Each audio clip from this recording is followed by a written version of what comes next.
Assalamu alaikum. Құрметті каналдың жазушылары және көрермендері.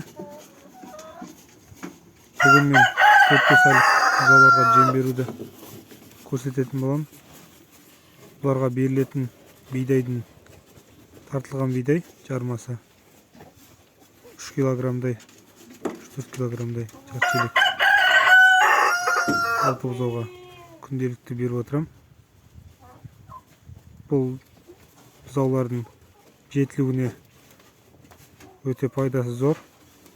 Күзден бастап оларды бірден отқорынға байлауға болады.